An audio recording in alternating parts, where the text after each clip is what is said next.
I massage it. I got a speedboat concert because I massage. I come and do about a whole kind of life. I've been massaging. I'm coming through a Cadillac and massaging. Yeah, I'm constantly massaging. I got GPS, I've been massaging. I catch poker fish because I'm massaging. I like a macaroni plate, I've been massaging. What up? Even oodles and noodles, I've been massaging. Straight out the ghetto, because I'm massaging. I got ice around my neck because I'm massaging. I even go deep, I'm massaging. A big ice out. What up, though? Welcome to the Ballhawk Show podcast on this Tuesday, January 22nd. It's now past 5:30, and we in here. Got a nice show for you. It's the Klaaaaay. We're talking about Klay Thompson, the dude who hit 10 3-pointers in a row.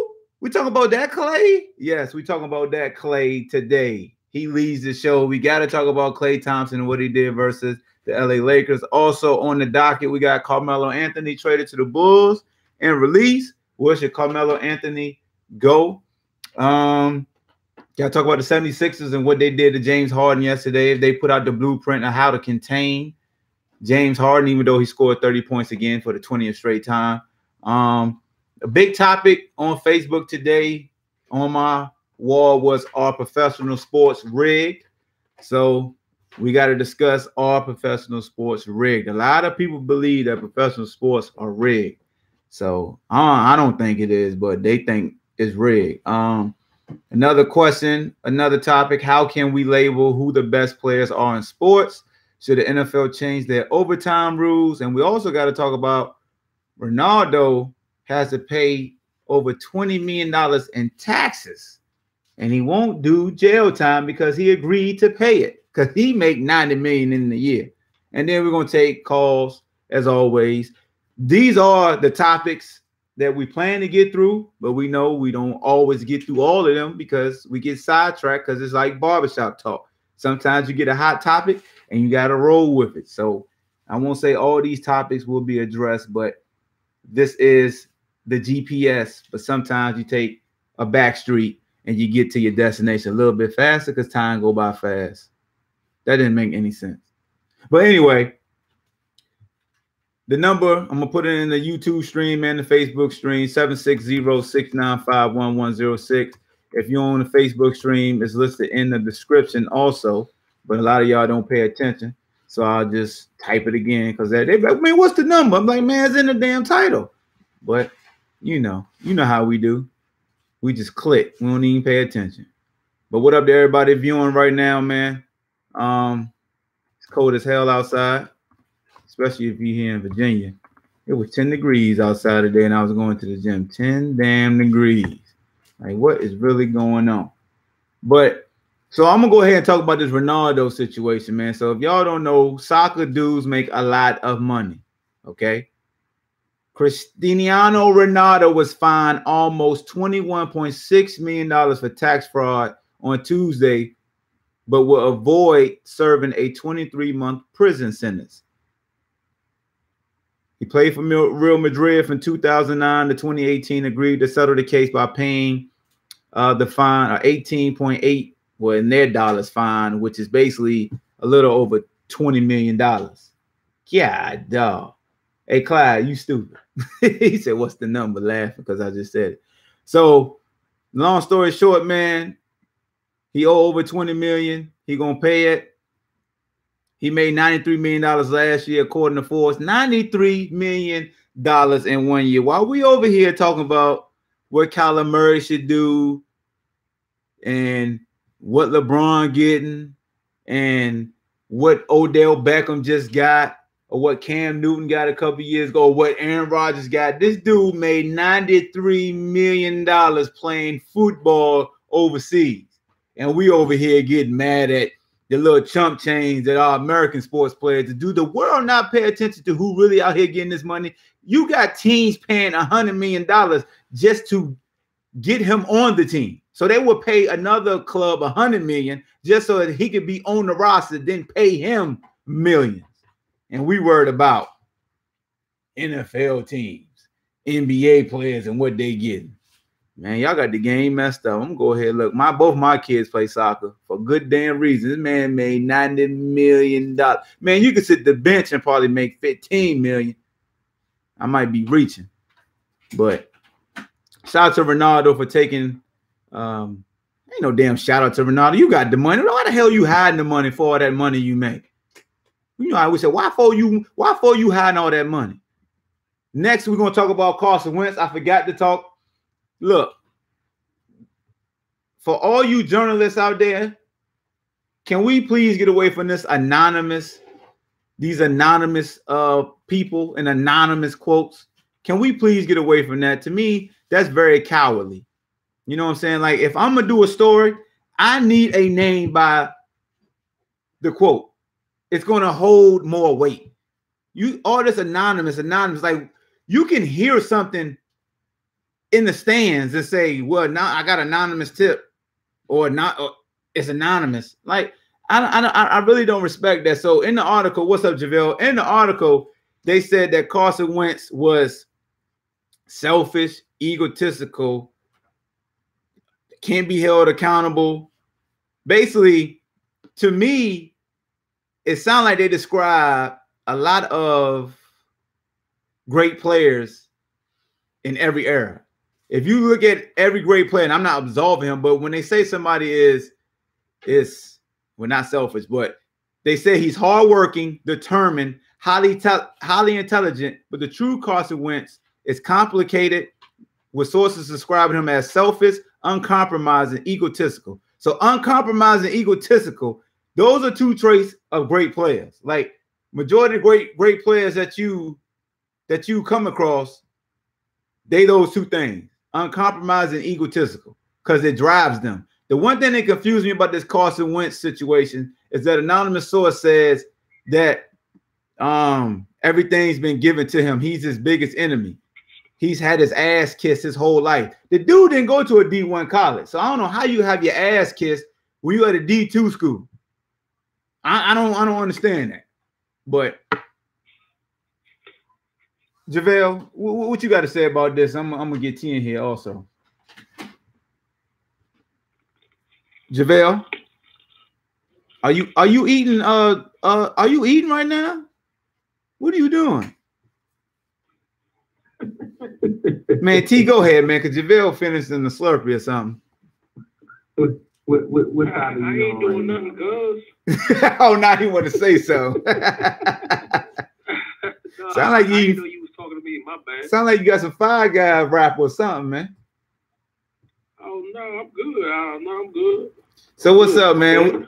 So we were just talking about the Carson Wentz and anonymous sources. I don't like anonymous sources, man. I really despise them. I don't like them either. Right. You know, right. And you may not put your name. Put you your may name not on have to there. say it off the record. Say it on the record. and they said that he's got his ass kissed his whole life, but the dude started 1 year in college and went to what is it, North Dakota State? What's South one Dakota. of them? South Dakota State. You sure it's South Dakota, not North Dakota? It's South Dakota okay, State. South Dakota maybe State. Maybe it is North Dakota. I'm just messing. I don't know. They I know they played JMU. Yeah, they played JMU. They got smacked by JMU. We do know that. Yeah. So I mean, I don't know, man. I think we touched on it before, maybe even yesterday. When it comes to great players, when it comes to great players, I think you reached on it yesterday where you said, that mentality and their attitude, and you feel that you are better than most people on your level. You know what I'm saying? So I don't know, but I don't. If it's an anonymous source, man, if you can't be on the record and state your case, then it is what it is. So I mean that's here. It sounds like it might be a diva receiver. They probably don't even touch the field. You know what I'm saying? That's what it. I mean, that's what it sounds like to me. Oh, he got his favorite target. That. Anybody trying to hear that? That dude won games. He did exactly what you want a quarterback to do: win games. So if that came from an Eagle source, would you say that possibly it was Alshon Jeffrey? No, because Alshon Jeffrey eats. Alshon Jeffrey eats when Nick Foles is in the game. You know what I'm saying? So I mean, but I don't know. My thing is, what would be the reasoning for him not to go on record? Right? Listen, I know the reasoning, but to go against the grain with you, if that is Alshon, by you saying this, how is that going to help you get more? Hey, cut your radio down in the background because you can hear the echo. Oh, I got you. My bad. I like to look at the comments while I know. Digging it. It could be Alshon. I mean, Alshon this year out. Look. This year, last year when Carson Wentz played his full season when he was 11-2, Alshon Jeffrey was targeted 120 times. Zach Ertz was targeted 110. All right, so we'll go to this year in which Carson Wentz only played 11 games, and Alshon played 13 of them. He was targeted 92. Zach Ertz was targeted 156. But when you break down percentages of Nick Foles and Carson Wentz, they both target Zach Ertz the same. He averages 9 targets with both of them at quarterback. Hey, and Hulk, you know what? I went back and did, man, since the regular season has been over, because I don't record every game, but I record every red zone Sunday, right? Yeah. And that was the Eagles' biggest problem. The first 4 or 5 weeks. Just they weren't healthy, man. The Eagles got a good squad, man. You know what I'm saying? And they fell off and they fell behind. But then after week 10, 11, 12, when everybody started coming back, they went on a run. You know what I'm saying?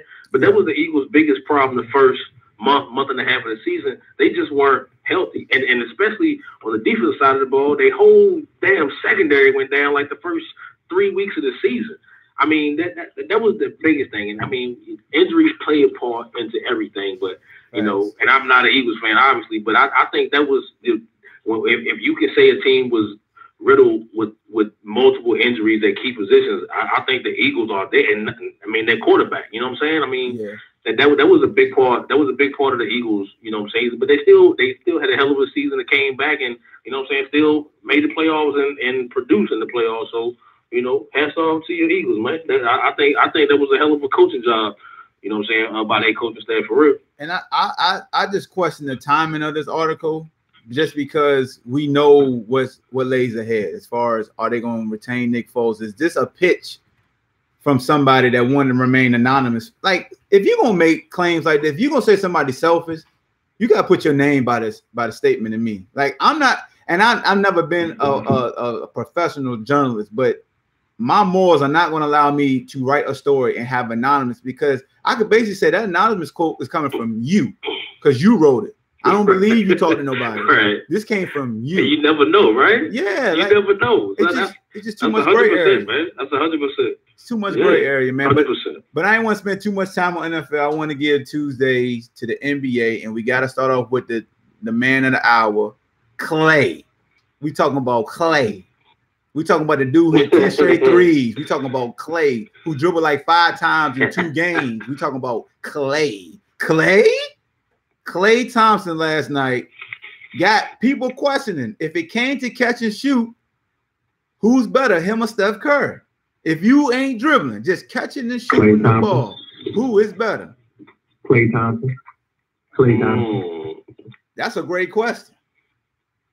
We know off the dribble, Steph is that dude. But if it comes to just, hey, man, come off the screen, catch and shoot, who you want? For the people that don't know, Klay, he was 17 of 20 yesterday, 10 of 11 from 3. That ties the NBA record for, you know, percentage as far as taking at least 10 threes. He hit 10 straight to start the game off. He ended up with 44. He only played 27 minutes. So he hit 44 points on 20 attempts, which is crazy. Steph Curry was just 2 of 10. He had a Shaq in the Fool moment yesterday. That's what we remember, you know, Steph for. But, you know, it happens to the best of them. But with Boobie back, not Boobie, but with Cousins back, Golden State, they unstoppable? Are they unstoppable? Are they unbeatable? Do we just give them the ring right now? No, I wouldn't say give them the ring. I wouldn't say give him the ring because Klay in his groove right now. And he started off slow. I wonder if he would. Yeah, and I wonder, that's the thing though, because Klay normally he normally have like a fall off right after the All-Star, and then the beginning of the playoffs, and then he pick it up like at the end. Yeah. So like this normally not his time when he gets real hot. So I'm wondering if he gonna shoot himself out before shoot his wad, huh? You know. I mean, but I don't understand. I don't feel that Boogie is going to be a deterrent to their team. I mean, if anything, he's just going to take away from JaVale McGee's time once he gets in game shape. Like, I mean, he's a perennial all-star. He's good for. I mean, JaVale McGee. JaVale not there. I mean, well, you're right. He was there last year. Talking about, who playing center for them? Hell, I ain't been paying attention. It's one of them little dudes. Yeah, but I mean, he is eventually going to be. I don't know why the hell I said McGee, but he was there last year. I was thinking he was still there, but I know what you meant, though. He just gonna fill that center role, man. I mean, he's 6'10". He can run the court. I mean, he can shoot from the three. You know what I'm saying? He can space the court. Like, I don't think it's going to be a hindrance to them. And if, like I said, if anybody's touches, Klay and Steph are still going to get their touches. Mm-hmm. You know what I'm saying? If anybody who's on that top tier on that team, yeah, there you go. Man, if anybody is going to be, and he's not a factor really on offensive end, but if anybody out of their top three is going to lose touches, it's probably going to be Draymond. He don't care about touches. Because I mean, but right. He wants to play defense. He wants to get in everybody's head. You know what I'm saying? He wants to be that Dennis Rodman or the Warriors. You know what I'm saying? That's his job, and that's what he is. So I mean, that's cool. That's cool. But I definitely don't think.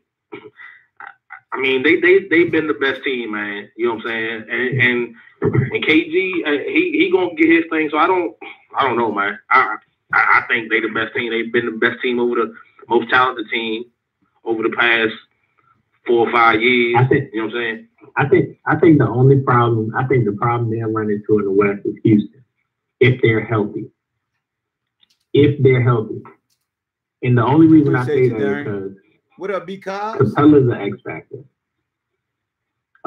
44 and 8. Now Houston did lose Trevor Ariza where they let him walk, which is dumb. But like Capella, what's the other boy name? To be shooting the three.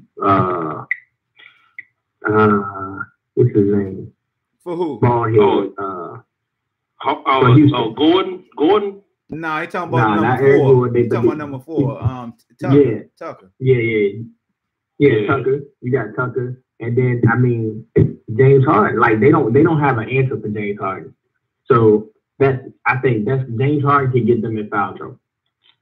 He'll definitely get Boogie in foul trouble. But T, that Boogie pick up 2 fouls. But T, that takes me into your question though. That takes me into your topic.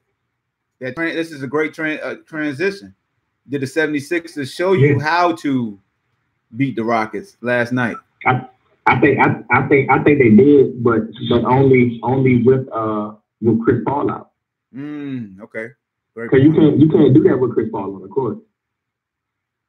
But if Chris Paul not on the court, I think so. If Chris Paul not on the court, you don't play James Harden 1-on-1. Make somebody else on that team beat you. And he still had over 30. He still had 30, yeah. He still got 30. Yeah, but I think if they wouldn't have went to that, if they didn't go to that specific game plan, he would have had 50, 55. I mean, only dude that scored double figures besides him was Green and Kenneth Faried. Faried had 13. This is like his first game. And then Green had 18. Yeah. But starters wise, Rivers ain't have a single point. Gordon only had 8, which is crazy. Nene had 4 in just 8 minutes played, and PJ Tucker only had 2 points. So James took 86 shot attempt. You know what I think every night? Yeah, Chris Paul is nice, but man, I mean, if you it's a recurring situation, bro. He's never healthy.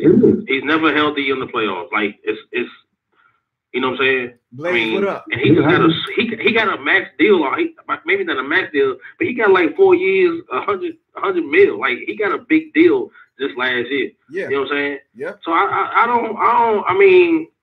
don't understand. And to me, the biggest problem with the Rockets and this year and last year is Ariza. Ariza was the best defensive player. Yeah.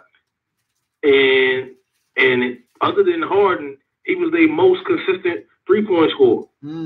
Like, I mean, I even more than Tucker, because Ariza can stroke, man. Ariza can stroke. Pause. And and he can guard the 2, 3, and some 4s. Yeah. You know what I'm saying? So I think that's the Rockets' biggest problem this year. So you let Ariza go and sign Melo bum ass. That you let go after 3 weeks. Time out. Hell of a transition there. Hell of a transition. Come on, man. No, you just can't throw a shot at my dog Melo and then try to move it on along like we ain't gonna talk about Melo. He shot the cannon at Melo. God damn, Melo bum ass though. Not called Melo old ass. Bum ass though. What'd you say about? Now he went out like he don't hear us though. That's messed up. No. Hey, I told you last year that Melo was gonna be the first pick in the Big Three this year. That Melo is done. Melo is cooked. Hey, what's the difference between Carmelo and Michael Beasley? Michael Beasley attempts to play defense. Melo refuses. Oh, so Melo refused to play defense, huh? We're gonna go. I think so. I think he does. Because you know ain't no damn difference. That's why you know I got you to devil. They interchangeable. It's just Melo remember what shorts to wear. He couldn't last a month. He couldn't last a month. Month where? With Houston. Beasley ain't playing that many minutes. He could definitely last a couple months. I mean, but he's still on the team though. Melo is a name now. He's not a factor. He's a name. He's a brand. That's all. Man, you gotta stop this blasphemy, dog. Stop dissing Melo like that, man. What did he do? What did he do to deserve this type of treatment? This the mother-sucking thanks he get. He started this ISO.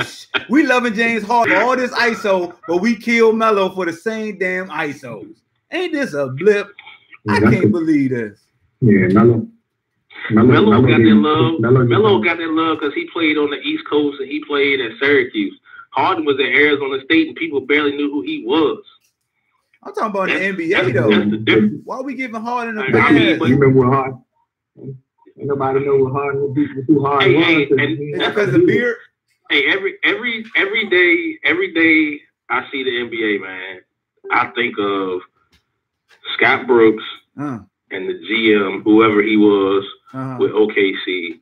When you had Durant, Westbrook, and Harden, like you could have made it away, especially with these max contracts and these super teams.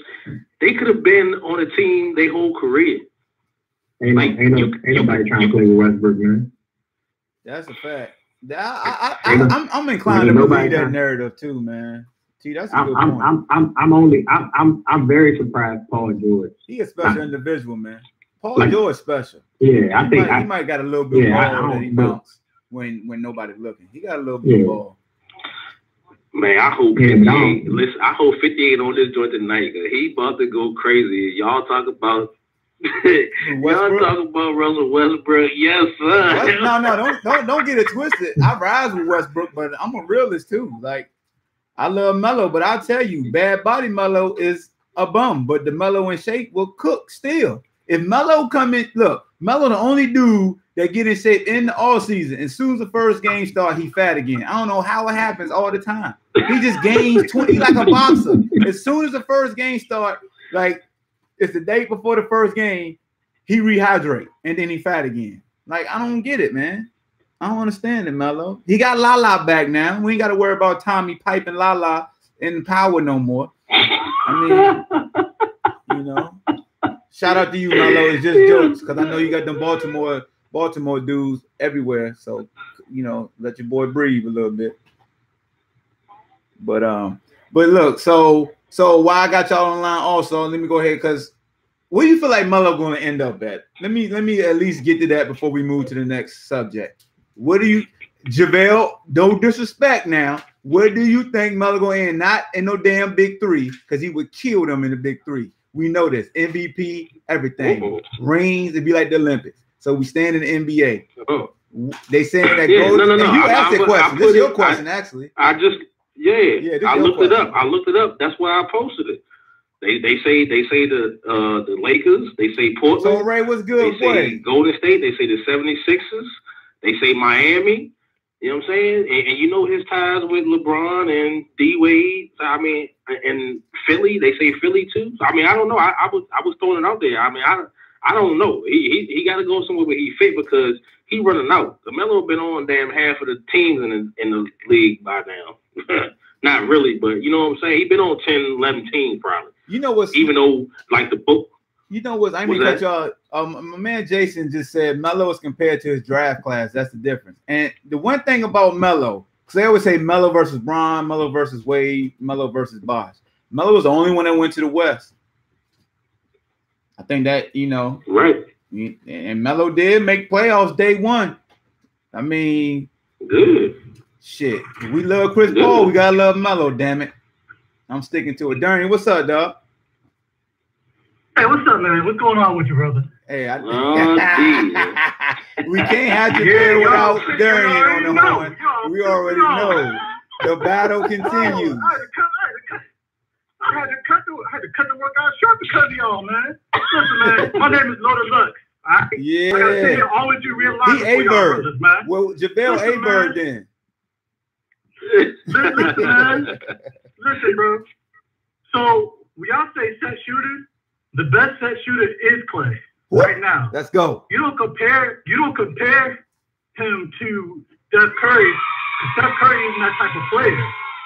If you want to make comparisons for Klay, you make comparisons with Ray Allen and Reggie Miller. That's it. Those are the only comparisons that you make because they're the exact same player. Except for Ray would dunk on your ass, though. A lot of people that come off people don't. Shots. Before he was Ray, he was Jesus. Early Ray.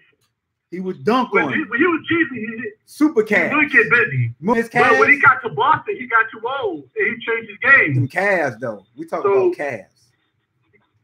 No, I'm playing. Go ahead. I'm just saying. When he was, you know, he changed his game. You know what I'm saying? When he got to Boston, that's what the type of Ray I'm referring to. But when you make those comparisons, you got to pair them to them. Hey, and then you can't even make that type of comparison either. Because the game is different now. You can't put hands on nobody like you could in the past. And my boy T. Carter said he can see Kemba Walker going to the Lakers. Ooh. Kemba Walker to the Lakers? Would y'all ever entertain that? That would be like Kyrie playing with LeBron again. It would be showtime. Somebody going to the Lakers this offseason. This offseason? Hell. Somebody big going to the Lakers this season. If he go, who we checking? Kemba going to the Lakers ain't the same as Kyrie. It'd be like it though, because they both get buckets. That's what I mean. They both get buckets, but they get buckets. They get buckets, but Kemba don't have that. If he go play with LeBron, he not gonna have that mentality where I gotta be the man.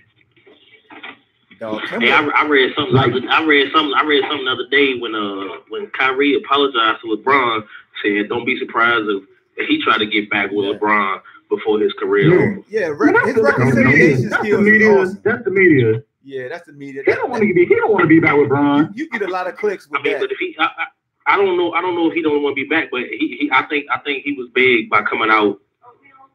You know what I'm saying? Letting everybody know that he apologized, like for real. I think that was real big of him. That was dope of him. I just hate I hate the fake love that the fake respect everybody giving Kyrie now. Like now I can respect Kyrie. The hell with your damn respect. I told people from day one he wanted to be his own man. He didn't want to be a sidekick. He wanted to see if he can lead. But at the same time, he manned up and he admitted that though. Yeah. He admitted that exact point. He said he was young and immature, and like a lot of players coming out of college, high picks, they think that they are better than players who have 3-4 years seniority to them because they want to live up to they want to live up to the expectations that we put on them. When you are number 1 overall pick, we expect you to lead. So Kyrie, if he would have continued to be on the team with LeBron and would have been successful, they would have still said, and a lot of people said it, what was he before LeBron? So that was Kyrie trying. When Kyrie said he wanted to leave, I knew why he wanted to leave. He wanted to show that he can lead the organization because everybody kept saying he won't nothing before LeBron and he ain't gonna be nothing without LeBron. And this year, Kyrie is shooting 50% from the field, career high in assists, career high in rebounds. He doing the damn thing, and nobody's saying nothing. But let him get injured and have to miss 2 or 3 weeks. Oh, I told you. Here we go. I'm just like, keep the same energy. Don't pick and choose when you want to jump on somebody. And I want to make a comment, and I'll let y'all go into the next subject. No. Just when it comes to the Klay and Steph situation. I mean, I understand you talk about off the dribble, or when you talk about straight set shots. I mean, to me, shooters are shooters, and Steph is going to go down as the best shooter in NBA history. Who? Hands down. Steph. Oh yeah. Steph is going to pass. He's going to pass Reggie Miller and Ray Allen within the next 2 years as far as 3-pointers. Yeah, but we got to expect records like scoring records and things like that to fall down because the game is totally different. But that doesn't take away that that Steph is already considered the best shooter we've ever seen, just because his ability to shoot off the dribble. I'm gonna mute you right quick, because a lot of background noise.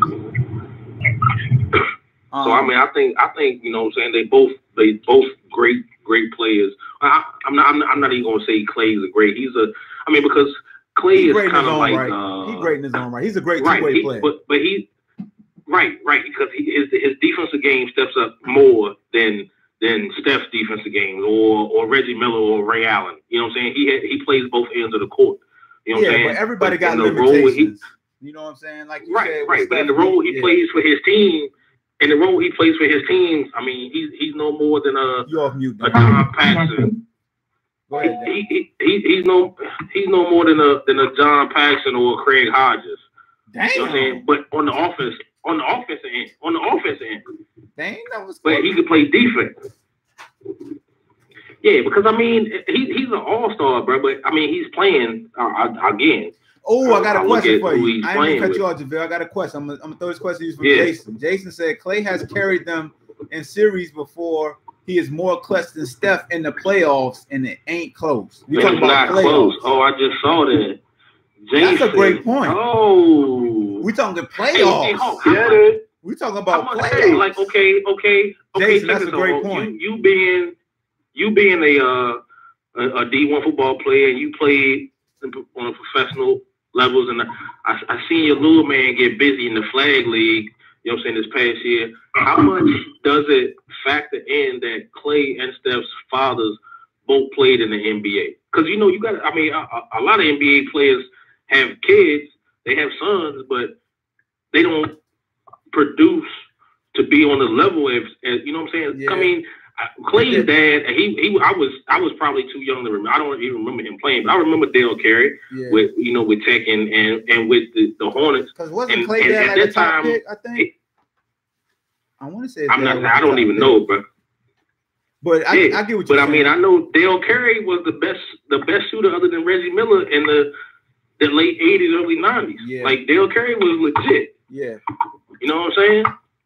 So, I mean, I don't know how much genes or them just being around the NFL everyday life, and you know what I'm saying? Well, I think that has something to do with it. It comes down to the child. Like if the child immerses themselves into the sport and it's organic, then they'll probably be successful. And it depends on the stature of the father. So someone like a Kobe Bryant or a Michael Jordan, Shaquille O'Neal, huge names like that, it's tough on their offspring to really be successful because they're compared to they're the outliers. They're the talents that it's hard to replicate. But with Dale, it's easier to replicate the shooting of Dale just because it's a skill that you could practice on. But with Mike, he was 6'6", 4'3", 40-inch vert. Shaq 7 feet 1, 200, 300 some pounds strong. It's like it's hard to replicate. Yeah. So right. So when you are skillful, your child can live up to that because you can pass that work ethic down, that mentality down. They can work on that. So I think it's easier in that aspect. But that's a good question. Go ahead, fam. 266, you off mute, dog. Hey. I say it like this. What up, babe? Yeah, I can hear you. I was gonna say when you talk about like I guess the shooting and all the other stuff like dealing with the players, like as you said, just to piggyback off of what you said, it's all about hard work. Yeah. So I mean Steph outworked, Del Curry used to work out with his father. Steph used to work out with Dale all the time. Brother too, yeah. And then push his game even further, So he trained, they pretty much did the training together. I mean, if you look at like Shaq and his son, I think his son took more of like the teaching from Shaq because Shaq is a great basketball mind, even though he may not be there physically. So it's really about how hard the kid himself wants to work or wants to put that work in.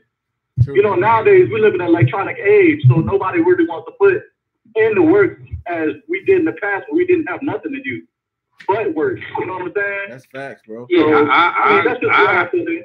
No, I agree with that 100%. But at the same time, I'm not even going to say at the same time, people still didn't. Steph really still didn't. Nobody saw this coming. Yeah. Of respect until Davidson went on that run. I had been following Davidson for years because of my man Puff. You know what I'm saying? Yeah. And the Davidson was. I mean, they always had a hell of a coach, and they always had a a team who competed day in and day out, regardless of who they played. And it was always that's what Davidson was. They were a 3-point shooting team. They always gonna hit them threes. That's what they do. That's their philosophy. You know what I'm saying? But Steph never was on that level. Virginia Tech didn't even want him after Dale Curry was dead. You know what I'm saying? They didn't even want him because that's where he wanted to go. True. When you look at a lot of the former players' fathers, they try to make their sons evolve into something that they never could be. So when you look at their games now, like when you look at Shaq's son is doing things that Shaq wasn't doing because the big guys of his size have evolved as far as their skill set.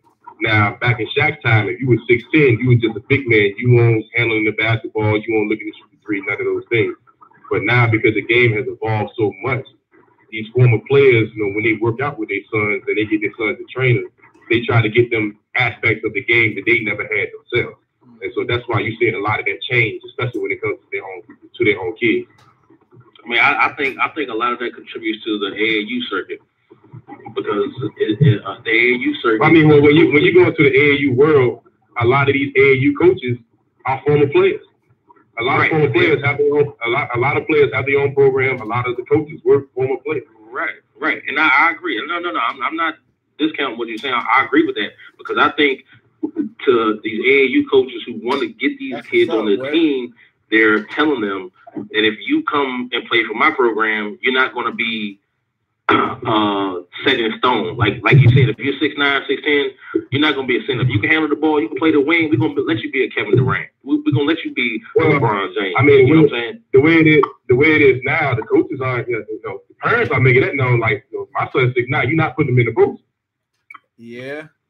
Parents are taking more control of things than what, back in the day, a parent would have sat back and let the coach dictate what position the child plays. Not no more. That's not happening no more. But you still. I mean, they could work on the AAU circuit, and this is a problem that I have. I have family. I have good friends that coach high school and D1. I'm not D1, but D2, D3 basketball. And what you have is parents trying to take too much control. Like you have parents who want to dictate. And parents don't know how to differentiate between the AAU circuit and then when it comes to prep ball or when it comes to high school ball.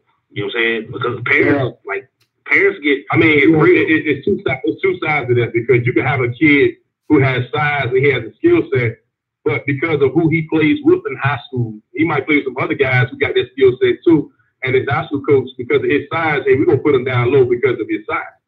Whereas for this same kid who plays down low with his high school team, he might be the 2 guy on his AAU team.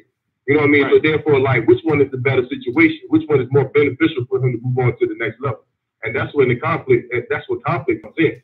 Because, you know what I'm saying? Like, I mean, I know a whole lot of high school coaches, they kind of old school minded. Like, if you 6'1", you're going to be a coach. I don't believe that. Hey, you remember back in the day, Bean, in our area, if you were 6'1" or 6'2", what position was you playing? Oh, you playing center. You playing power forward.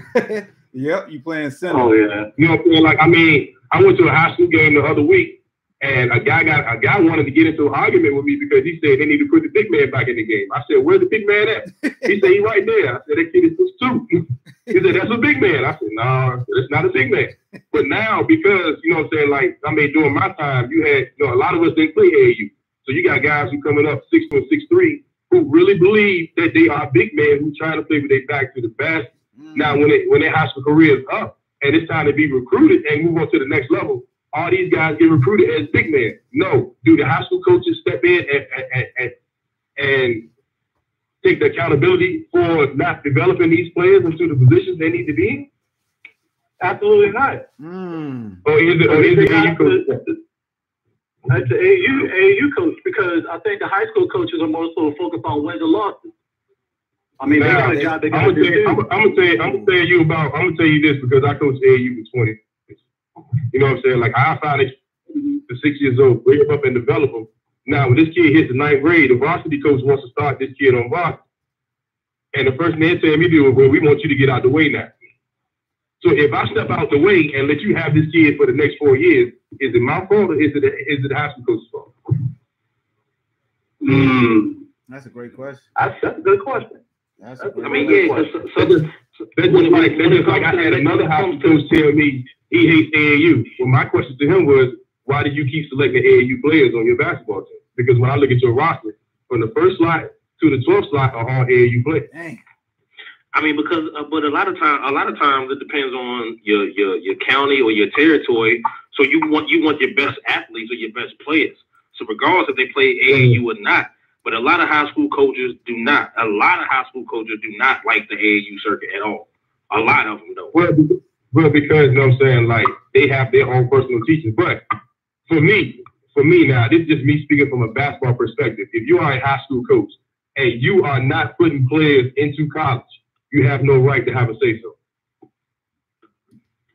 If you are not developing players and moving them on to the next level, you have no right to say so.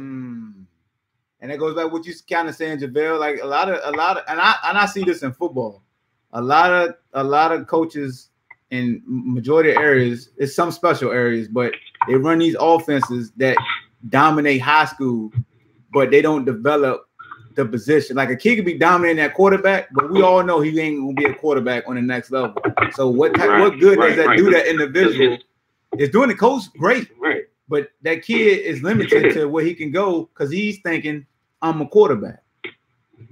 Yeah, and it's almost, you see that in basketball. What Bean was saying, it's like they put these kids in certain spots where they can dominate, but are they truly? I get it. You want them to dominate, but are you developing them one-on-one to let them know, yeah, you're playing this position here, but let's expand your game because on the next level, you're not going to play right here. You got to be able to play out there. You know, because I've coached youth football and basketball and AAU basketball and ref for the past 15 years since I got out of college, and not so much in basketball, but definitely in football. Mm-hmm.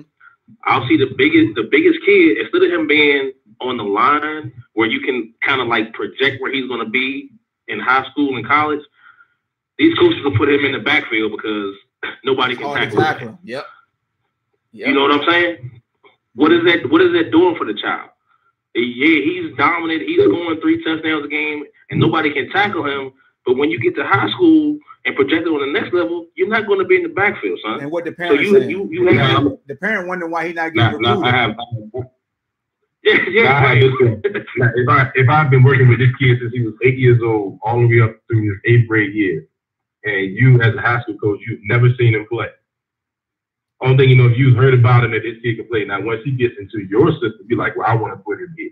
Now, this basketball, now I don't do football. Yeah. You know what I'm saying? Like, and then this kid wants to leave. This kid wants to leave you and transfer. Is that really his fault? Now, what you saying, Beam, is what I think a lot of high school coaches fail to do, and that's where egos come into play. If I'm a basketball coach, right, and I'm watching kids at AAU, and like you just said, I know a story of training this kid since he was young, and he's on my team. You are my resource. You're the one I'm tapping into. What does he do well? And I feel like a lot of these coaches always feel like they got a better idea for their program instead of make the kid your priority, because I guarantee if you make the kid your priority, your program will actually benefit more than what you think, because not only will this kid become better, you'll probably still win, and now you're going to have a pipeline because of that kid. Now you're going to have recruiters once they see that kid, and he has a resource in you also. So it's pipelines both ways coming to him. Now, you know what I'm saying? Because here's the main thing. Like, you know, high school coaches say they hate AAU. You know, a lot of them say that. But when you look at it, like in our area, you know, from the 757, when you look at these college coaches, who do they recruit from more? The high school coaches, or do they go to Boo? Go to Boo. Point blank, period. Yeah, they go to the Boo Williams joint. Okay. Yeah, exactly. And I agree with that 100%, but I also feel that it depends on your area. Because prime example, my cousin played on one of Boo Williams' teams, and he's from here in Culpeper. Okay, so when you go in Culpeper, we have two high schools. We have like 70,000 people, but it's not a metropolis area. We have two high schools. So when you go to 757, you guys have multiple high schools. Yeah, you know what I'm saying. So it's a totally different dynamic. You know what I'm saying? But what goes on here, like the high school coach at one of the schools here, Eastern View, his son is 10 years old. So this high school coach, he's the varsity head coach. He's also the JV head coach, and he coaches his son's little league team. So his system that he has run, and he was my high school coach. He was my assistant coach when I was in high school, and I graduated 20 years ago. He's been running his same offensive scheme for the past 25 years, and he does the same thing. You know, he regardless of what talent he has, he puts a player where he wants him to be, regardless of what he's going to project at the next level. You understand what I'm saying? Yeah. And that's the problem that I have. So his mindset, he wants himself to look good. He wins the district every year. They go to the playoffs every year. You know what I'm saying? Yeah. But what does that do for the kid on the next level? It doesn't do anything for him, because most kids don't go. Where he has put 10 to 12 kids over the past 3 or 4 years, you know, even one at UVA last year. And this kid hadn't played football since he was in 6th grade. Go ahead. I'm just saying D1. Okay. How about this? Well, he's put kids at Tech as well. He's put kids at Purdue. I'm not just saying. I'm just saying UVA is just D1. Don't let him move you off your pivot, man. Don't let him move you off your pivot, JaVale. JaVale, don't let him move you off your pivot. I'm just saying. Bump him, JaVale. I'm just saying. Say it again. I was getting back to my man's point. Say it again. And a lot of times you feel, hey, Hawk, what's your man from the 757? I missed his name. I'm sorry. It's Darian and Bean, both of them right now. They're from the 757. Okay. So Bean, check this out. So check this out. 20 years ago, right? 20 years ago when I was in high school, mine. That's me. You know, my fault. We look. When it comes to areas, like people don't look at certain areas, you know. And Culpeper was like kind of in the middle. Like we are 45 minutes from Charlottesville, we're an hour away from DC, so we're kind of in the middle. But for like 15 years, we had the top 2 football program in the whole state of Virginia. And Virginia, I didn't say talent. I'm talking about team-wise, because we only had one high school for a long time. We just got a second high school maybe 10 years ago now. But my point is, when we would go certain places in the playoffs, people would laugh at us. You know what I'm saying? What kind of jerseys y'all have on? Why they laughing at y'all? Y'all had some bum jerseys on? Y'all look like some bums? Nah, because it was more white boys than black boys. I mean, that's where it came from. Y'all look like some bums. You know what I'm saying? Oh, okay. You know what I'm saying? So we went down to Hampton in '99, and like we got clowned, and we ended up beating them and winning the state. They had better. They had better talent. In football? I'm just saying they had better talent. They had better players. Elton Brown, Marcus Hayes. In football, I remember that we missed the field goal. Okay, can we move on? Why you gotta do this? You so damn slick. You so damn slick. The same thing happened this year. We went down and played Lake Taylor. The same exact thing. They laughing. Who? Hey, somebody cut him off. I'm just saying. He disrespected. Well, let's be in the parent. Coaches and scouts. Let's be in the parent shoes. Let's be in the parent shoes, okay? Okay. How many? Because is every high school coach a good coach?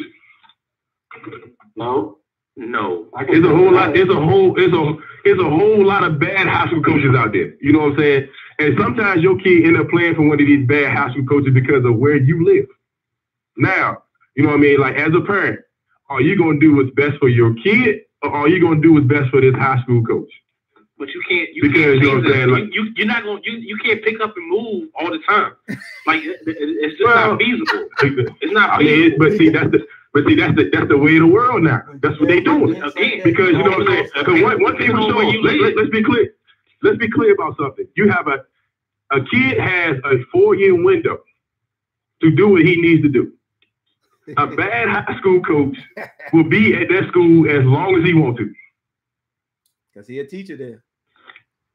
He's a teacher, he's winning. So now, you know, regardless of winning or losing, he's going to be there. Yeah. If your kid is unhappy playing for this person and you see no future in it, why would you keep him there? Because of the loyalty aspect. Hey, man, you know.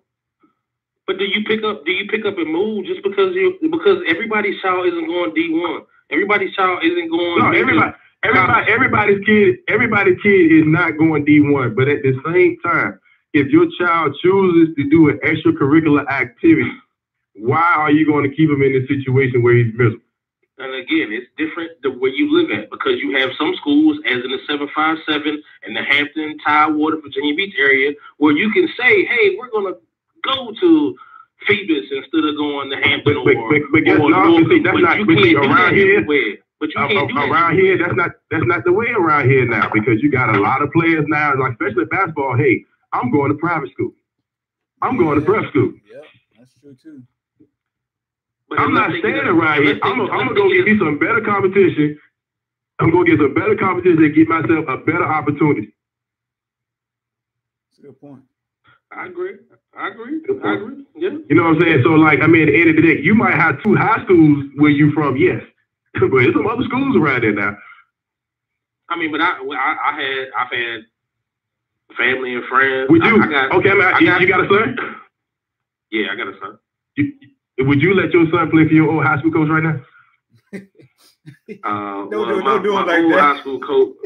Nah, my old high school coach is retired, but his son is actually the coach with my best friend at the newest high school in the area. Would you let your son play for him? Yeah. You say that because you up here. Your voice don't give it. When you answer that question, don't sound like. No, I'm gonna let you know right now. I would not let my son. He's had 3 D1 players over the past 3 years. So, I mean, if my son is on that level, yeah, I got my. Let me ask you a question. Did he develop them? Huh? Did he develop them, or did they come ready made? No. He developed them. He's been their coach since their freshman year of high school. Okay.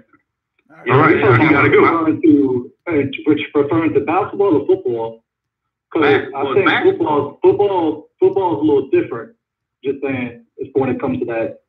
Oh yeah. Because especially when it comes. Go ahead. I was gonna say, especially when it comes to 757, because you got these big, 757 is the main two.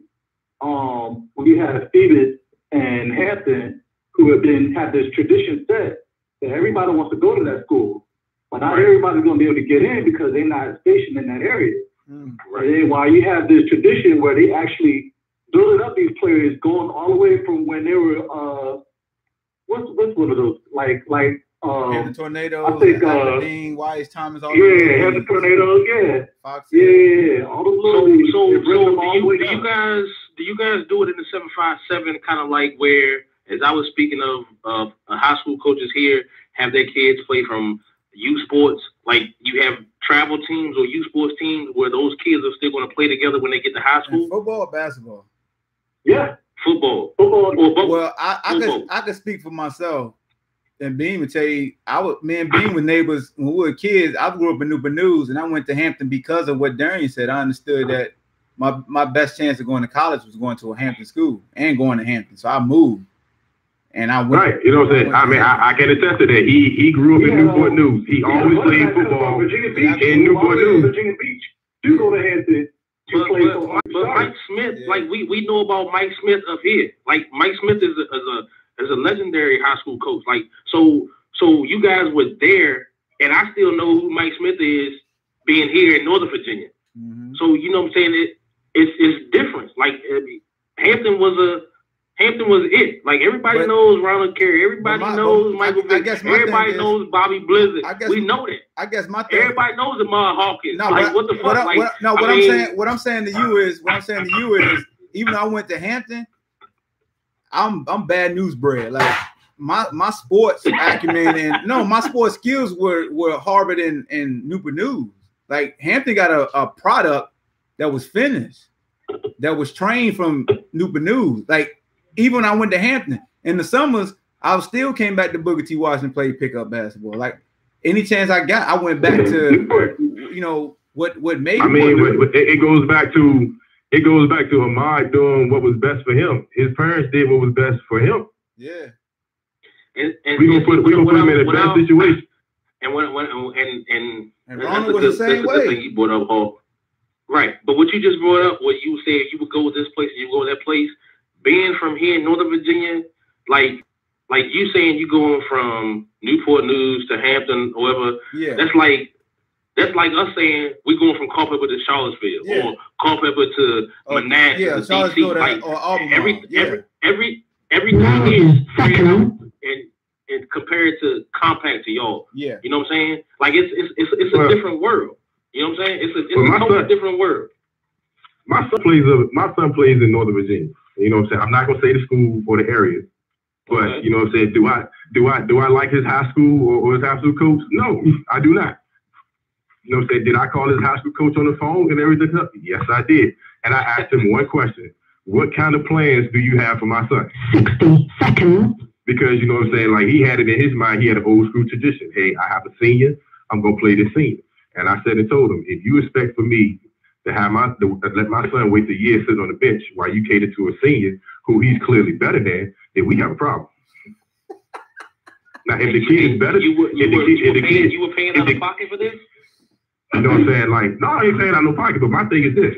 I can bring him home. I mean, that's my thing. So when I understand that, but if your kid goes to college, he's on scholarship. It ain't about what you paying for. It ain't about what you paying for now. It's about put your talent on, put your best talent out there. I got a question for you, Bill. Hold on, let me ask you a question, Bill. Okay. Where Allen Iverson? What high school did Allen Iverson go to? Iverson went to Bethel. Where is he from? And he's from Newport News. The reason why I say that because it took Allen Iverson and then my cousin Sean Hamlin. Well, my cousin Sean is older, but the reason why I switched because I saw examples first. So I think if a kid see a successful example first, then they will follow suit and mimic that positive transition. That's why you see kids switching now. It's not about not getting their way. It's just they see other people make changes for the better, and they feel like they can do the same. So I think that's what we're in. Kids and parents are understanding that there are no limits if you truly want to reach your destination. You may do some things that other people are not going to like, but you gotta bet on yourself. It's no different than a college player transferring. You got to bet on yourself. It's not going to be popular, but you control how you get to your goal. Like at the end of the day, you can't have no regrets. Yeah, if that makes sense. I respect that. And I just think it's easier for some kids or some parents, depending on your area. Yeah. If you want to say, well, I don't want to deal with that coach. You know what I'm saying? You want to know what the funny thing was about that conversation with my son's coach? What's that? Because, you know what I'm saying, like, he had no real comeback for the questions I was asking her when it pertained to my son. Okay? So I asked him, I said, don't your son play at such and such a college? He said, yeah. I said, well, his college coach is my brother's former roommate and college teammate. And I started laughing. What? Look at that. Dog. Yeah. Look at God. So I told him, so you be surprised at who I know. Exactly. What grade is your son in, man? He's a junior right now. Okay. Hey, but see, for me, you know what I'm saying? He's a Wahoo now also, JaVale. He's a Wahoo. Beam's a Wahoo right now, so you know. Okay. Oh, okay. Well, shit. That made me a little lot better. His other child is a Wahoo. Academically. Just like her fam. Hey, Wahoo, just like fam right here. So he Wahoo right now. Hey, you know what I'm saying? Hey, I'm good, bro. I'm good. Hey, JaVale, no more arguments academically. Yeah, no, I got. I'm Wahoo for life, man. My little cousin Darren, you like Duke? Last year. Darren, you like Duke, right? Yeah. No, because I was joking. I was joking yesterday. But is it Duke or North Carolina? Which one do you like? Oh, neither of them. I like Florida. You like Florida? Florida. Oh, my fault, dog. I kept thinking you like Duke and it was Shake who like North Carolina. I mean, don't get me wrong. I like Zion. I like the young kids they got at Duke. Hey, 40 in the building. But, I mean, all right, so where does Zion go? Where Zion, RJ Barrett, where do they go? Ooh. Once they leave Duke, where do they land? I hope they don't need them to go to Cleveland. I'll tell you that. They're not going to Cleveland. I hope the Giants. I hope the Knicks somehow sneak up there. I think that'd be a perfect place for RJ Barrett or Zion. I think they probably want more of a Zion. And I think Phoenix. I think Phoenix will be the other place for either RJ Barrett or Zion to go to. Zion is a modern day Charles Barkley to me. Well, the makeup of the NBA right now, they have to rebuild the Bulls and the Knicks. So they have to rebuild the Bulls and the Knicks. When you look at all the other major markets, they were all bad 5-6 years ago. So now they have to rebuild. If you say that, are you a believer of the first year of the lottery when he went to the Knicks and it was Well, I'm gonna tell you like this. At one point in time, the lottery balls were on display. Where they did it out in the open for the fans to see. Yep. Right. Now they do it in the back. Like UFC weigh-in. Hey, we just gotta believe what they say, right? Yeah, it's like a UFC weigh-in. You gotta believe what they say. Now, you know what I'm saying? You think it's by coincidence? Now, outside of last year, outside of the last draft, but the year before that and the year before that, you don't think it's a coincidence that the top 4 picks was the exact same 2 years in a row? Yeah, that's true. You had Philly #1, the Lakers #2, Boston at 3, and Phoenix at 4.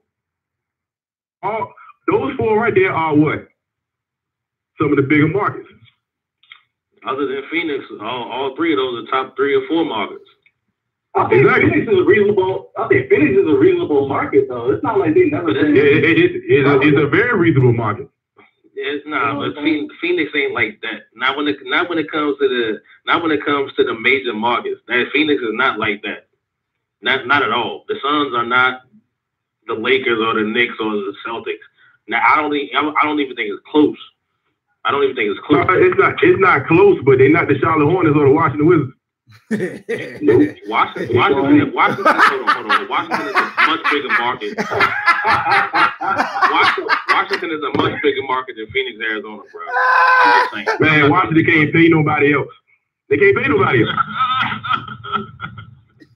We're talking about market-wise. We're talking about market-wise. Exactly. I mean, okay, I'm for real. Let's be real. What major free agent has said, yeah, I'm going to Washington? We're not talking about free agents. What does that even mean? Money-wise. The Wizards are worth. Kevin Durant really want to go to Washington. He's from there. The Wizards are. The Wizards I ain't gotta say no more, dog. They got. And their market is. JaVale is pissed about this. What do you mean? They are. What do you mean? When it comes to revenue, when it comes to money, the Wizards, DC is the top 4 market in the country, other than New York, LA, and Chicago. Yeah, DC is not one of the top 4 markets in the NBA. The number 1 market is the Knicks, then it's the Lakers, then it's the Sixers, then it's Chicago, and then it's Philly is not a bigger market in DC, bro. Yes, it is. When it comes to the NBA, yes, it is. I'm talking about if you want to put just solely on sports, I'm talking on one sport. I'm talking about overall. Philly is not a big market in DC. We are talking basketball. But DC is different because DC has Maryland and Virginia to go with it. That changes the dynamic. I tell you what, spending no money on those. You're sitting in front of the computer, right? And you know it. Okay. Oh man. You know it. Lowe's gun. What do you want me to look at, dog? What do you want me to pull up, dog? Biggest NBA markets? Top 10. Let's look at the top 10. I got you. Yeah. Oh, speaking of, while we're waiting on that, I'm sick and tired of the Russell Westbrook slander on this podcast. Like, how? JaVale, why when we talk about Super King, you always got to bring up the Thunder? You know the Thunder, when Kevin Durant, Russell Westbrook, and Harden probably wouldn't have worked because they're all 3 of them are isolation players. You ever think about that? You ever think about Harden? All right, here we go. That he was?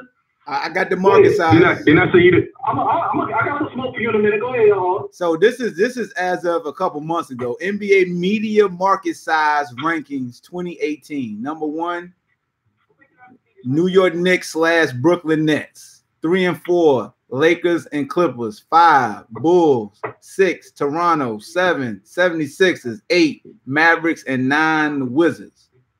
That's from like a couple months ago. So it's basically the same. Okay, I was wrong, but it's basically the same, right? You give me that? What's basically the same? The same. You said top 5. You over here sound like Soulja Boy now. $1 million is $1 million, right? Get him, Skip. Get him, Skip. But you thought Philly was a lot higher than they were as well, right? He said Philly was in the top 5.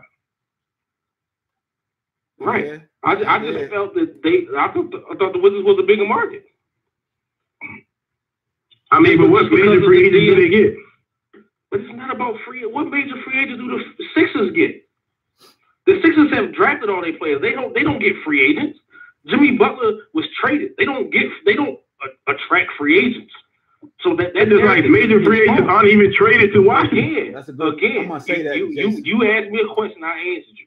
Don't change the narrative. Hey, I got a question. I'm not changing the narrative. I got a question that both of y'all going to enjoy because both of y'all in an argumentative mood. DeAndre Hunter, Zion Williamson, who would be the better NBA player? Zion. Oh my gracious! Woo! I got one. Thank you, Jason. Oh my gracious! I'm not even gonna answer that, bro. Because you know what? When I just looked up right now, I got my laptop in front of me. While you was doing your thing, I looked up at the mock draft, and they got our boy Dre going to the Lakers. Answer the question. Stop deflecting. I'm not going. I can't say that, man.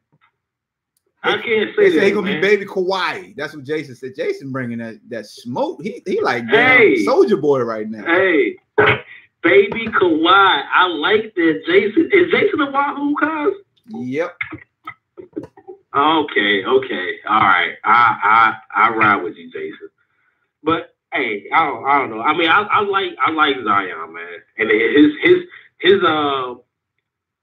his reaction and his like he knows when balls are not going in. Like his second jump is quicker than anybody else I've seen. That's why I say he's a Charles Barkley, man, because I think Charles Barkley was really Chris, underrated. You listen to the podcast, huh? Charles Barkley was an undersized, power forward who could jump, he could move. You know, he could get up and down the court. Like he's underrated. Charles Barkley underrated. I think so. Yes. I think he's underrated. I was the guy who was on the dream team. And top I was the guy who was on the dream team in the first ballot Hall of Fame, underrated, and an MVP. I think he's underrated because I mean, I can see if you saying Rod Strickland or somebody, but you said Charles Barkley underrated. Hold on, Yeah. JaVale, before you finish your thought. Bean, I don't know if you remember, was it last year where Shea was trying to say that Draymond Green was better than Charles Barkley? You remember? Yeah. And he ain't been back since. He ain't been back since. Go ahead, I remember JaVale. that argument. Go ahead, finish your thought, JaVale. No. I just think Charles Barkley's underrated, man. I mean, I think basically because when it comes down to the greatest players, like we talked about yesterday, I don't know if all you guys on the phone yesterday, it comes down to rings. But I think Charles Barkley's underrated, man. I think Charles Barkley's overlooked. I don't think he's overrated. I think he gets looked past. I'm not gonna say he's underrated because his career has been, other than him not winning a championship, he's had a pretty good career. I mean, to be honest, he probably could have been better if he had stayed in shape. He kept running to Mike. But, that's what happened. Charles liked to eat. Mike that's what it was, Hawk. Mike did everybody, whether it was him, whether it was Malone and Stockton, or got them twice. You know what I'm saying? Yeah, you know what I'm saying? Mike, Patrick Ewing and the Knicks. Because the Knicks had solid teams. Pat. You know what I'm saying? Reggie. That Mike done it into a lot of people. You know what I'm saying? But the thing about one of the playoff games, it was Pat Paul. But go ahead. Oh, that layup. Somebody brought up the dream team. Everybody who should have been on the dream team was on the dream team other than Isaiah, and that was because of Mike. Yep. Everybody else Isaiah was the only person who should have been on the team who wasn't. Hey, so look, I need to ask two quick football questions before we end, and it's the same. They're gonna go together. So with the NFL playoffs, do you feel like first of all, do you feel like sports are rigged, and do you feel like the overtime rules should be changed? They go together because everybody thinks sports is rigged, and now they want to see if they can change the overtime rules because Brady and them scored on their first drive. That's the only reason why people are doing it. I think that's the only reason people saying that they hate Tom Brady so much that we need to change this because Tom Brady keep winning. Huh? Why do we as a country hate when somebody consistently great, but until that's what we strive to be? Don't we always want superstars or a team to be consistently great, but then we want parity once they show you they can be consistently great? Tom Brady's different though, because you got to remember the whole Patriots thing about the whole cheating incident. Yeah, no, you know what I'm saying? That hung over his head for a while. I think he fought his way out of that stigma, but for a while, nobody was going to give Tom Brady credit because of the fact of, hey, you guys were cheating. Y'all know all the defensive plays. They Tony Romo. Offensive plays. They know all the plays. You know what I'm saying? So did anybody think that? And I'm just using this for speculation. Yeah. But did anybody think that the Yankees were fixing games, or baseball was fixing games with the Yankees, with Babe Ruth, or the Bulls, and the NBA? I mean, I don't feel that narrative because we've always had great players. Every generation has a generational player, and that player makes his team that much better because he is a generational player. I don't know. The thing with the Patriots is it's different because they not only have a player, but they have the same coach, and they've done this together. Continuity. All that shit is garbage, man. So Tom you don't believe in the Brady rig? and Bill Belichick have a system. I'm sorry. So it's not rigged for them. No, man. They good at what they do, man. Okay. They are generational. Now I do think they get away with a lot of calls at home, which is why they don't lose at home. But you know, I mean, other than that, I mean, I'm not gonna take away from So if you're a Vikings fan, right? Yeah. You're a Vikings fan, right? What's You good, say fam? that Tom Brady and Bill Belichick get a lot of calls at home that most teams don't get. But if I was to say that last week we got some calls that were bad calls when it comes to Coach K in the Virginia Duke game, you would say, "Oh, you're just a homer. You're just mad." Like that happens. Like if people, whether it's the refs, whether it's the media, if your coach is a high-profile name, you're gonna get certain calls. That's just how it goes. That's just how it goes. And that happens every game. The higher-profile quarterback in football, the higher-profile coach in football and basketball, especially if they're at home, they're going to get calls that the visiting team or the lower-profile coach doesn't get. That happens. Okay, JaVale, explain the flopping phenomenon that LeBron started. The LeBron, the flopping? Yeah. He gets it. I mean, and the NBA is the worst league. The higher profile players get calls that everybody else doesn't. So the NBA rigged. I know. I know. I'm just messing. I didn't say it's rigged. I didn't say it's rigged. But yeah, look, James Harden flops a lot. LeBron flops. They flop a lot. Isn't that an art though? Shouldn't we applaud them for the art of knowing how to flop? I think being smart. I think basketball is a little different. Basketball is a lot of people got that choice. Didn't Kobe flop too? I was about to say that. Michael Jordan. They did. It's different because if you go, if you look at superstars, if you look at superstars in basketball, they come in every position. You know, whether it's the 1 through the 5. You know what I'm saying? They're different superstars. But the NFL, it's mostly the quarterbacks. Quarterbacks get so much more lenient and they're watched so much more. They don't even have to be fouled. And why is that, Bean? Tell them why that is, Bean. Tell them why that is. He got the ball. They the face. Quarterbacks are the face. They the spokesman. Everybody's going to watch who has the ball. Yeah. That's what I'm saying. So the NBA is passed around, and that's my point.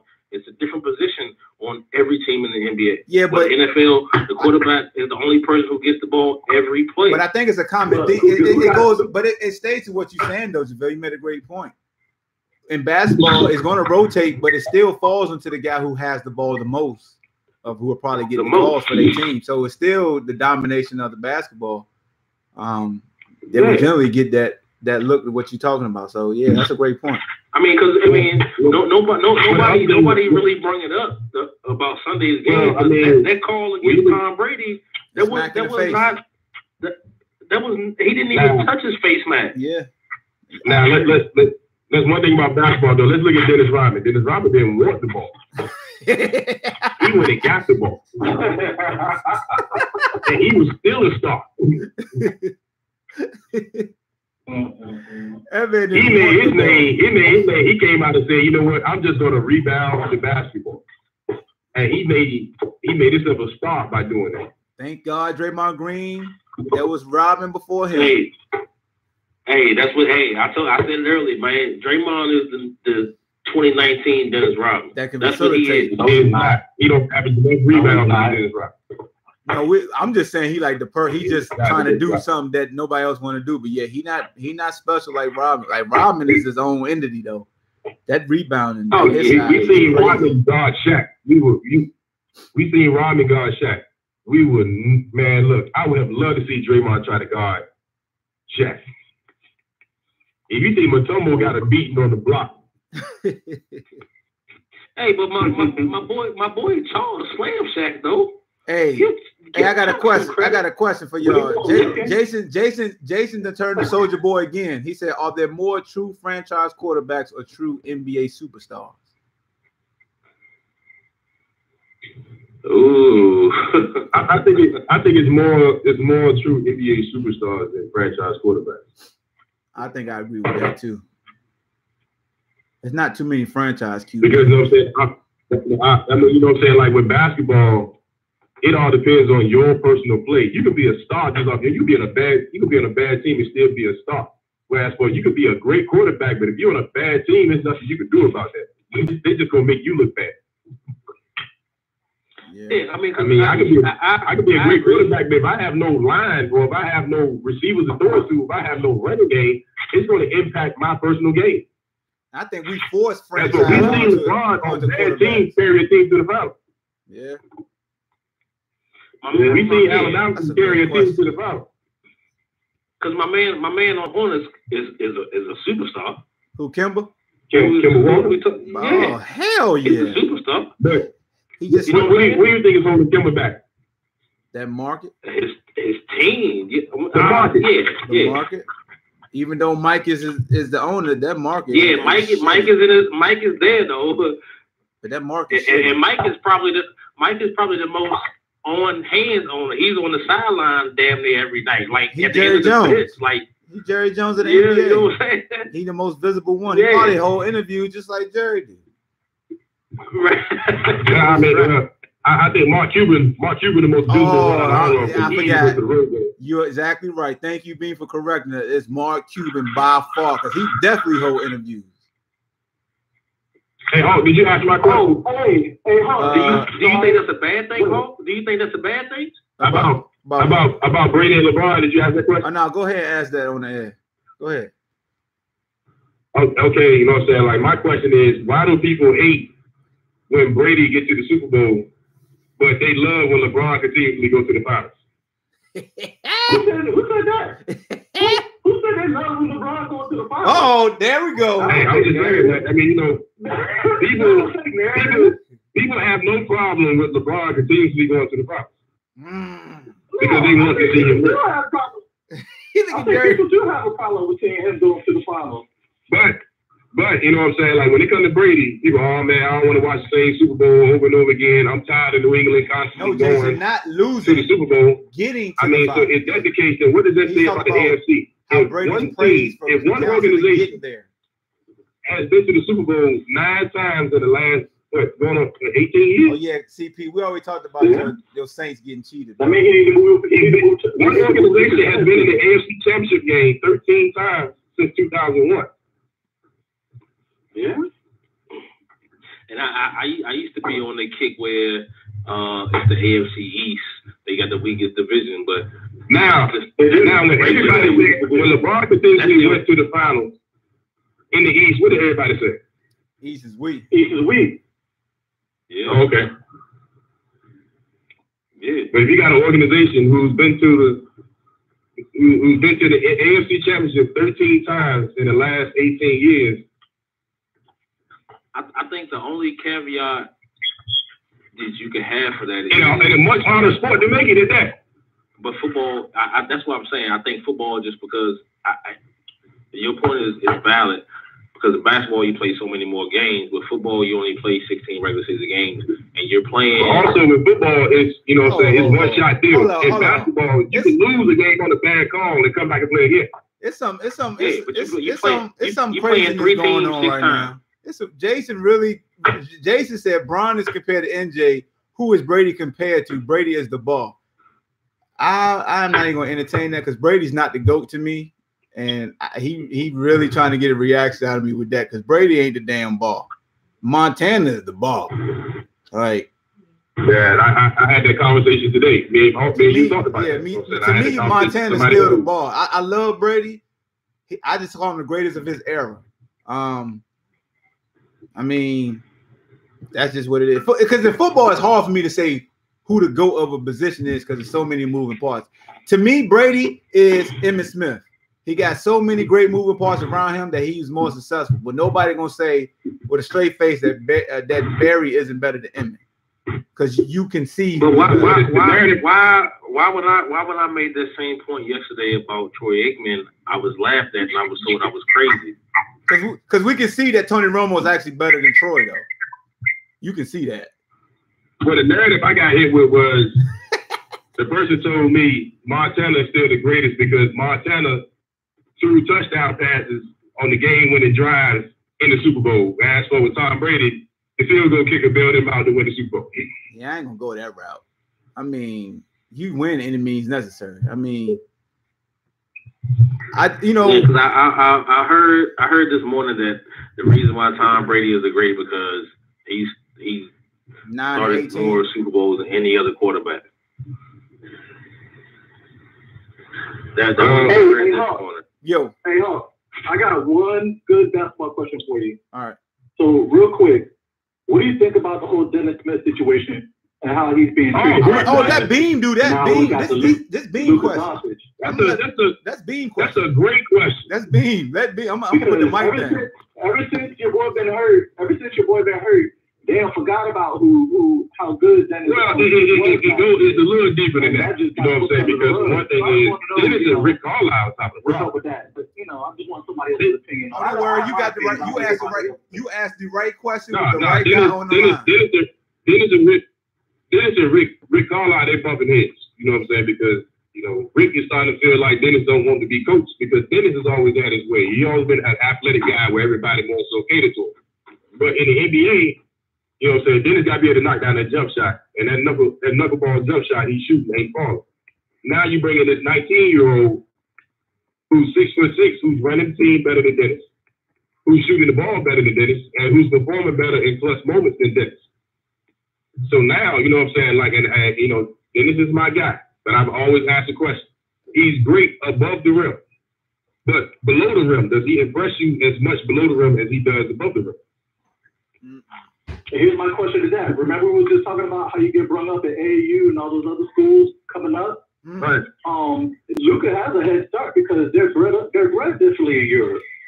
So that's not Rick Carlisle's fault. That's not Rick Carlisle's fault. No, he ain't saying that, but let him finish. Go ahead. How much stock do we put in I'll say the old days, how much stock do we put in maturing your game? Like, are we not allowed we got to come in hot now? We don't have time to mature our game and get better as we go along? This kid, he's had great training, but the thing is how you're being trained. The European guys, let's say, they're not as athletic as we are. So therefore, their games are we focus more in certain areas than where we focus at. So skilled. Like, even myself, when I started dunking the basketball, I think I worked more on dunking than other aspects of my game than when I first started doing it. Because, you know what I'm saying, that's how I played. As for with them, you know what I mean, like it's a little bit more, it's more about the skill set. That's why you see the trickle down to their big men. The game is more European now. Of course, we all know Mark Cuban loves the European players. Yep. Euro step. We even got a damn play for the European players. Euro step. Exactly. I mean, it's a different ball game. Dirt fadeaway, the stretch four. I like Dennis Smith, and I loved him when he was at State and all that. But this young boy coming in, and he balling, bro. He's balling. It is what it is. Though.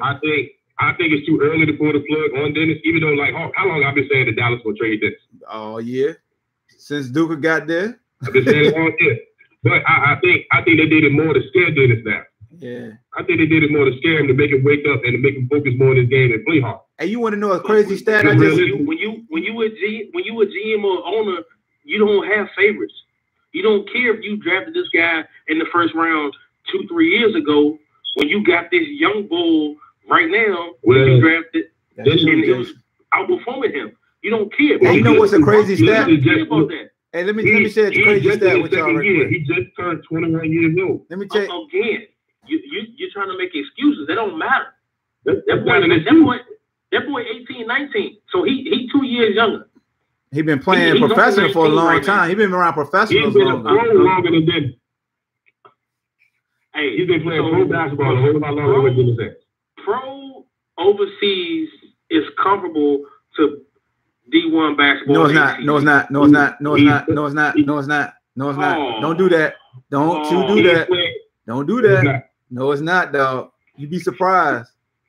It's not.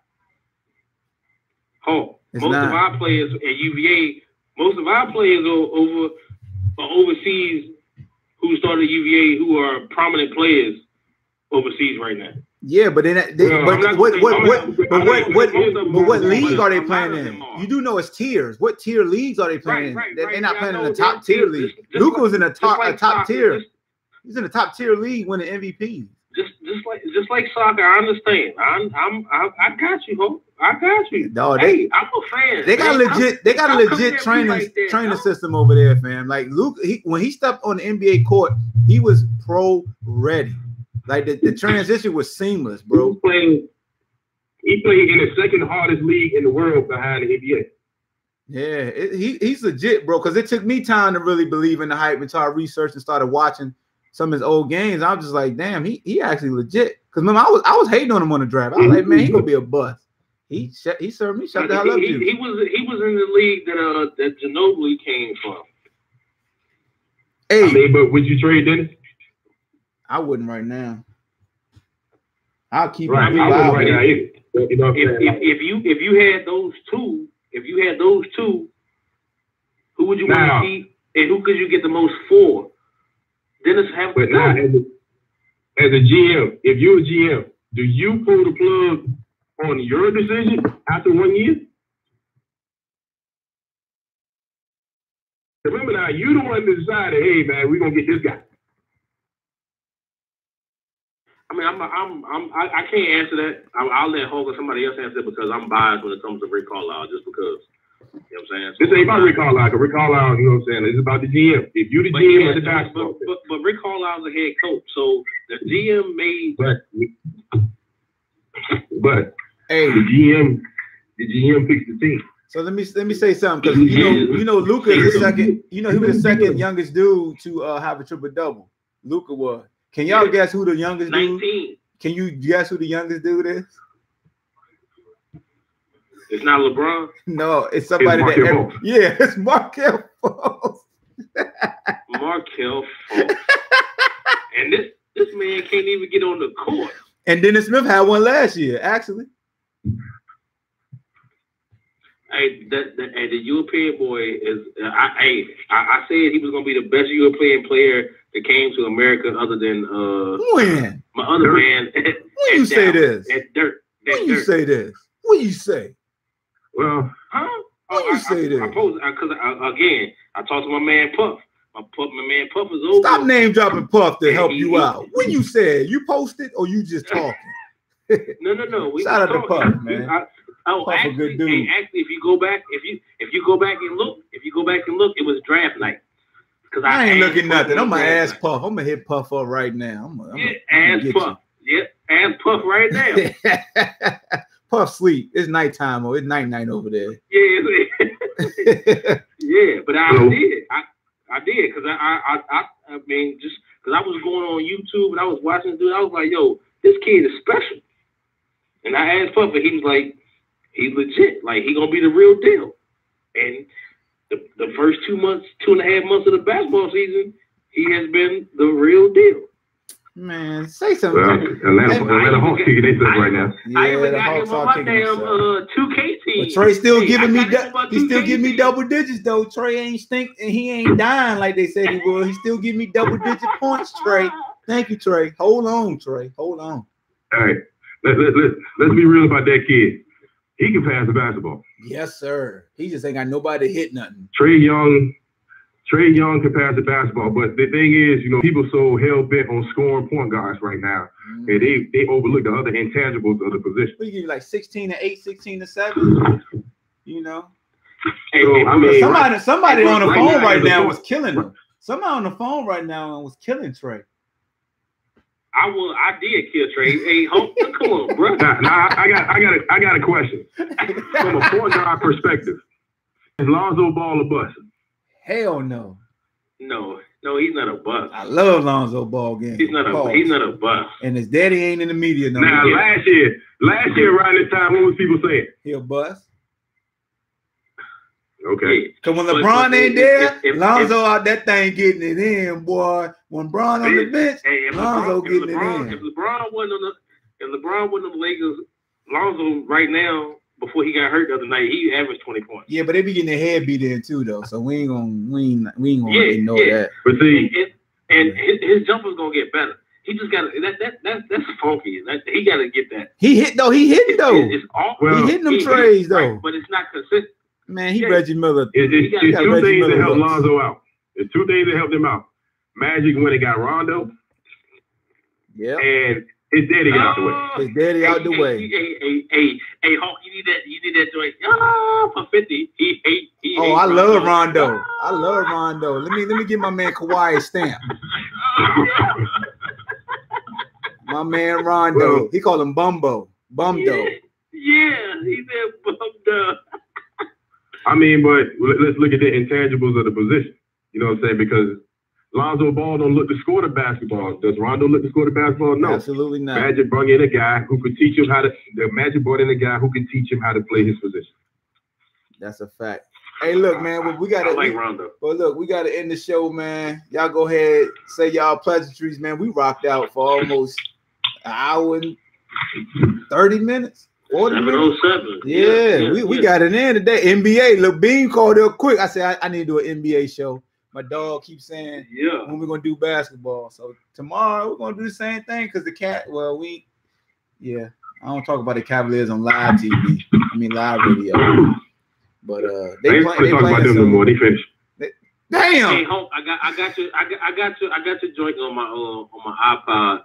So when I'm at work, so I be the Cavs recap. I got you, dog. My man. Yeah, baby. We did it.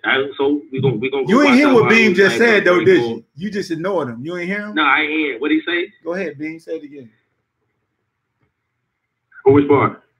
About UVA. You ain't gonna do what? Oh, we ain't talking about them. Why?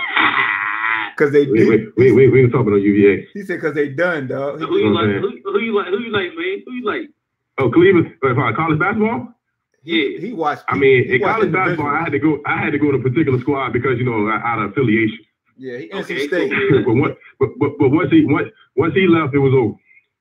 Who you talking about? Cat you Barber. Like Georgetown? Cat Barber and NC State.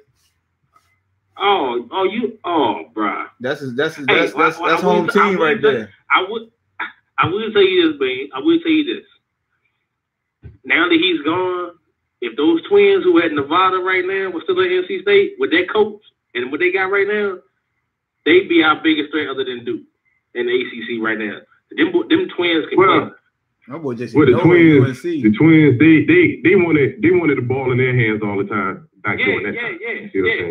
That's why they went out west. But they still talking realistically, though.